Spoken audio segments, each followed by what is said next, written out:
ಎಷ್ಟು ಫೈನ್ ಕಟ್ಟಿರೋ ಸರ್? ಎಷ್ಟಿತ್ತು? 15,000 ಆಯ್ತು.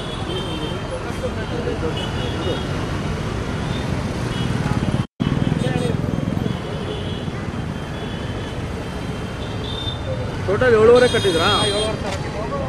ಸರ್ ನಾನು 7,500 ಫೈನ್ ಕಟ್ಟಿದ್ದೀನಿ. 15,000 ಆಯಿತು.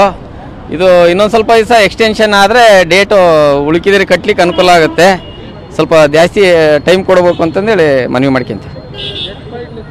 15,000 ಇತ್ತು, ಅದರಲ್ಲಿ 50% ಇದಾಗಿ 7,500 ಆಗಿದೆ.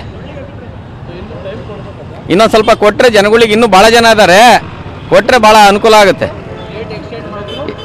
ಡೇಟ್ ಎಕ್ಸ್ಟೆನ್ಷನ್ ಆಗ್ಬೇಕು ಮುಂದಕ್ಕಿನ್ನು. ರಾಜು ಅಂತ ಹೇಳಿ, ಸವಳಂಗ, ನಮ್ಮದು ದಾವಣಗೆರೆ ಡಿಸ್ಟಿಕ್. ಉದ್ದ ಬಿಲ್ ಬಂದಿದೆ, 7,000 ರೂಪಾಯಿ ಇತ್ತು ಫೈನು. 50% ಆಫ್ ಅಂತ ಕೊಟ್ಟರು, ಅದಕ್ಕೆ ಕಟ್ಟಿದ್ದೀನಿ. ಬಟ್ ಇದು ಬಿಲ್ಲೆಲ್ಲ ಜಾಸ್ತಿ ಆಗಿದೆ. ಬಟ್ ಸಿಗ್ನಲ್ ಜಂಪು ಇದೆಲ್ಲ ಶಿವಮೊಗ್ಗದಲ್ಲಿ ಇದೆಲ್ಲ ಅಷ್ಟೆಲ್ಲ ಇಲ್ಲ. ಬೆಂಗಳೂರಲ್ಲಾದರೆ ಓಕೆ, ತೊಂದರೆ ಇಲ್ಲ. ಬಟ್ ಆದರೂ ಕಟ್ಟಿದ್ದೀವಿ. ಇದು ಏನಕ್ಕೆ ಅಂತಂದರೆ ನಮ್ಮ ಸೇಫ್ಟಿಗೋಸ್ಕರ ಕಟ್ಟಿದ್ದೀವಿ. ಅದು ಗೌರ್ಮೆಂಟ್ ಸರ್ಕಾರ ಕೊಟ್ಟಿದ್ದು ಇಲ್ಲ ಅಂತ ಹೇಳ್ತಿಲ್ಲ, ಬಟ್ ಅವ್ರು ಹಾಕಿರೋದು ಭಾಳ ರೇರ್. ಇದು ತಪ್ಪು. ಒಟ್ಟು ಆಫರ್ ಕೊಟ್ಟಿದ್ದಾರೆ, ಕಟ್ಟಿದ್ದೀವಿ. ನಮ್ಮ ಸೇಫ್ಟಿ ನಾವು ಕಟ್ಟಿದ್ದೀವಿ. ಇವತ್ತೊಂದು ದಿವಸ ಆಫರ್ ಇದೆ, ಯಾರು ಕಟ್ಟೋದಿದ್ರೆ ಕಟ್ಟಿ, ಇದು ಒಳ್ಳೇದಾಗುತ್ತೆ ಅಂತ ನಾನು ಹೇಳ್ತೀನಿ ಅಷ್ಟೇ. 3